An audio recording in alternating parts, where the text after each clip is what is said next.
Good morning. NATO Defence Ministers will meet today and tomorrow, and they meet at a critical time. Ukraine has launched a counter-offensive.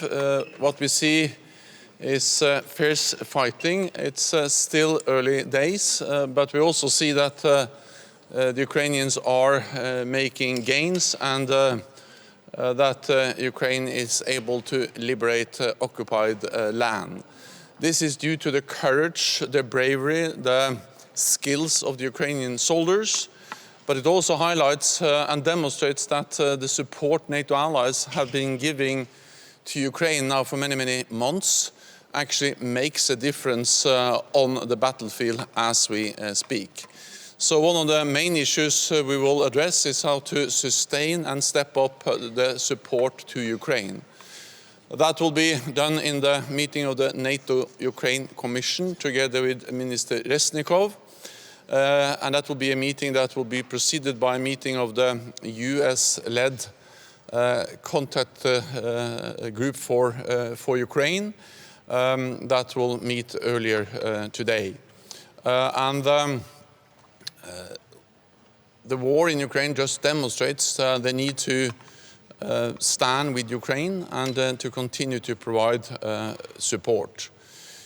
We will also address how to further strengthen NATO's deterrence and defense as preparations for the upcoming Vilnius summit in July next month, where we will have new regional plans, a new force model, a new force structure, and also address the need to strengthen our pledge to invest more in defense.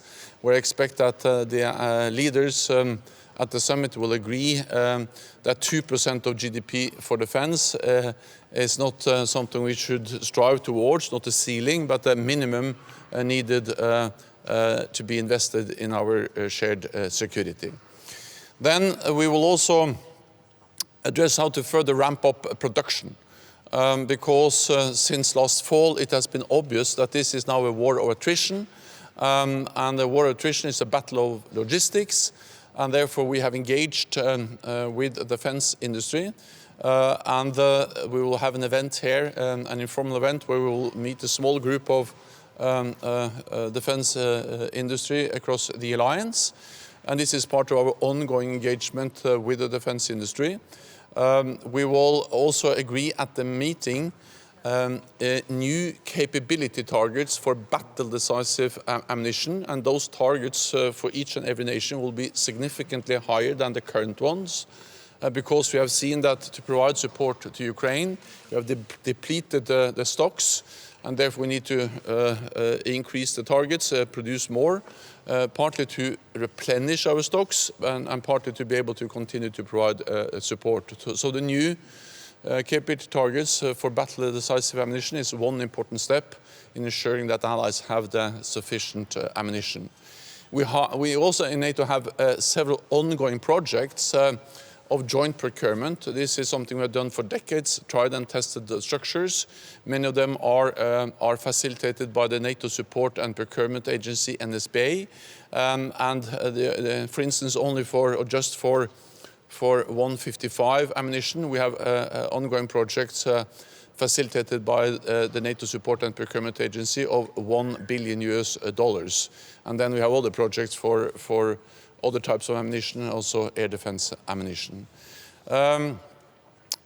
We will also agree, I expect that ministers also will agree to establish a new center for the protection of critical undersea infrastructure. This center will be at our Maritime Command, MARCOM, in the United Kingdom. And then tomorrow we will also meet in the NATO Nuclear Planning Group to address how to continue to ensure that our nuclear deterrent remains safe, secure and effective in a more dangerous world. With that, I'm ready to take your questions. Do you think that member states Secretary would agree General. to have... Sorry. Secretary General, from your perspective, as the counteroffensive continues, what should be the priority for the Ramstein group meeting today, and what kind of weapons, what does Ukraine urgently need right now, and do you expect new pledges? Thank you.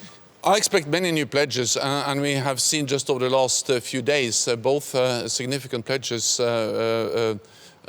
from European allies, but also from North America and the United States. I just arrived from Washington, and the United States, President Biden announced just a couple of days ago a significant new package with more ammunition, with more air defense ammunition and other types of military support.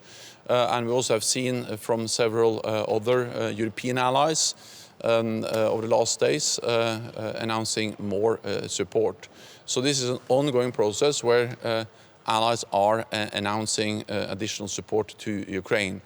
Ukraine needs many different types of support, but perhaps most of the focus will be, or has been, and continues to be, on the importance of sustainment, of making sure that all the systems which are already there are working as they should. So meaning that they have the ammunition, the spare parts, the maintenance, the repair capacity to operate and to be sustained throughout the whole offensive.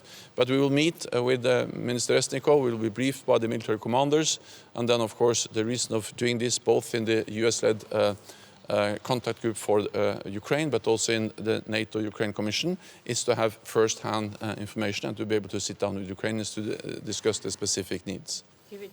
Yes, hello Stoltenberg. The Danish Defence Minister will put forward a plan for training of the Ukrainian pilots in the F-16 program. How close are we actually on delivering F-16s or other Western-produced fighter jets for Ukraine? And then secondly, you have just been to the United States.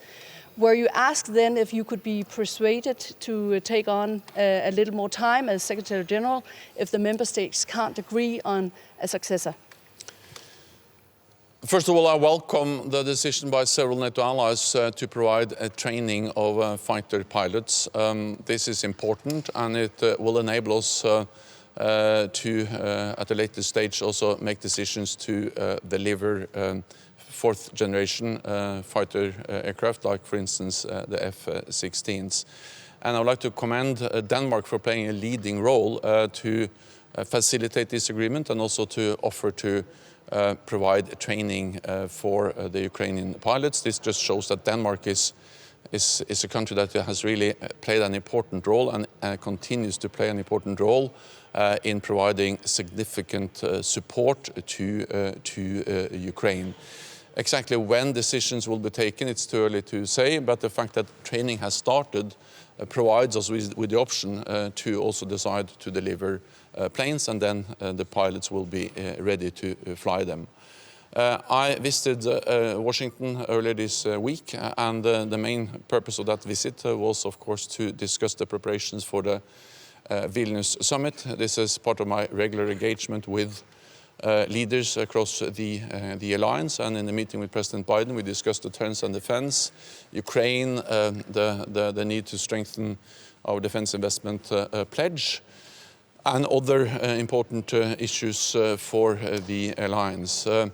When it comes to my successor, that is an issue to be decided by the 31 allies. I am responsible for all decisions that this alliance has to take, except for one, and that is about my future. That is for the 31 allies to decide. Thank you. Sweden was negotiating yesterday in Ankara, and at the same time there were some bitey comments from President Erdogan. So how should we understand those comments, and is it still possible to have Sweden as a full member in the Vilnius summit? I welcome the fact that we had a meeting of the permanent mechanism between Finland, Sweden and Turkey, where also NATO participates, in Ankara this week. This was a follow-up of the meeting I had with President Erdogan a couple of weeks ago, where we had good discussions on how to make progress on Swedish accession into the alliance. And President Erdogan and I agreed then to convene the meeting of the permanent mechanism. They met this week, and the meeting took place in a constructive atmosphere, constructive talks, and where they addressed progress and identified also how to continue to make progress, and also agreed to continue to work on how to ensure that we are moving forward on Swedish of the accession of Sweden into the alliance. Sweden has delivered on the commitments Sweden made at the summit in Madrid last year, which is to remove restrictions on arms exports, to strengthen the cooperation with Turkey in fighting terrorism. Sweden has changed it, amended its constitution and strengthened its anti-terrorist legislation. And all of this demonstrates that Sweden has delivered. That has been my message also. At the same time, we need to realize that Turkey has some legitimate security concerns. No other NATO allies has suffered more terrorist attacks. And that's the reason why I also welcome that we are together, sitting there and discussing how to further strengthen the cooperation in fighting terrorism. It is possible to get Sweden in by the Vilnius summit. I cannot guarantee you that that will happen, but I'm still working hard to ensure the accession of Sweden as soon as possible, and therefore also welcome the meeting I had with President Erdogan and the meeting of the permanent mechanism this week. Sergei Pelesa, Belsi TV, thanks for the question. The question is about NATO statement on the potential nuclear weapon in Belarus. Lukashenko talks about nuclear weapon in Belarus as if it is a fact, and Putin announced that they will deliver this kind of weapon at the beginning of July, just before the summit in Vilnius. What options of reaction to such a step is considered by NATO? Perhaps the deployment of additional defense means to protect allies in countries neighboring Belarus from potential Iskander missiles. Thank you. So Russia's nuclear rhetoric and messaging is reckless and dangerous, and Russia must know that a nuclear war can not be won and must never be fought. And we are, of course, closely monitoring what Russia is doing. So far, we haven't seen any changes in their nuclear posture that requires any changes in our posture.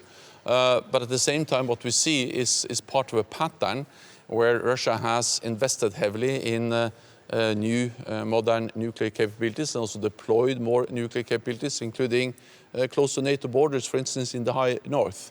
So this is part of a pattern that NATO already has responded to by increasing the readiness of our forces, by increasing the presence in the eastern part of the alliance, and we will continue to closely monitor what is needed and how Russia is changing their nuclear posture. General Secretary, you have formally stated that you would end your term, step down as General Secretary after this term, but you're now saying that this decision is not up to you. Does this mean that you are willing to continue for 6 or 12 months if you are asked to? I'm saying exactly the same as I've said all the time. I have no other plans and no other intention, and I don't have any intention of seeking extension.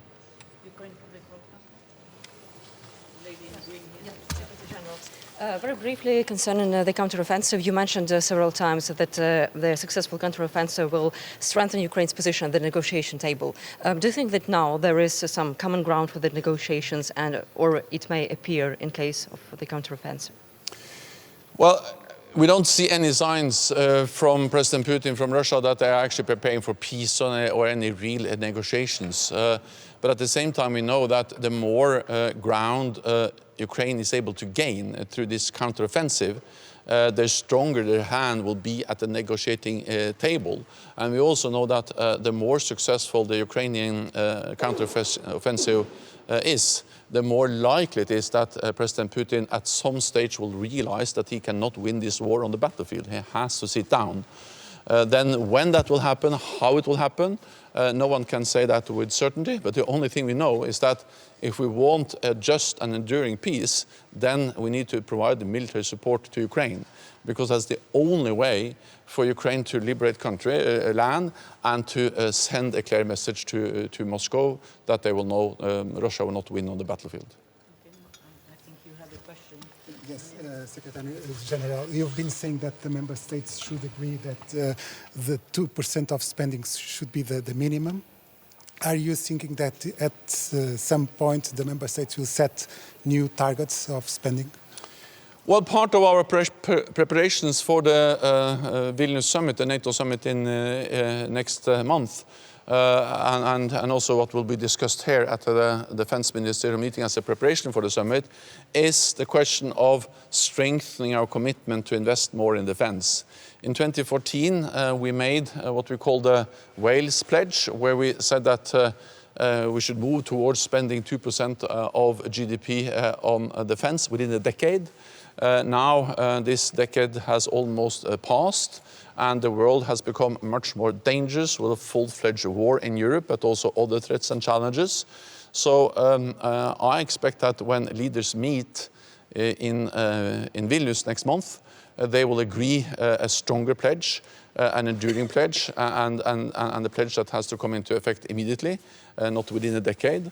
And where 2% of GDP for defense is not some kind of ceiling, but a floor, a minimum that we have to reach. But of course, these are now ongoing consultations among allies, so the exact language in that pledge will be agreed at the summit in Vilnius. Thank you very much, colleagues. That's all we have time for. We'll see you during the day. Thank you. Thank you.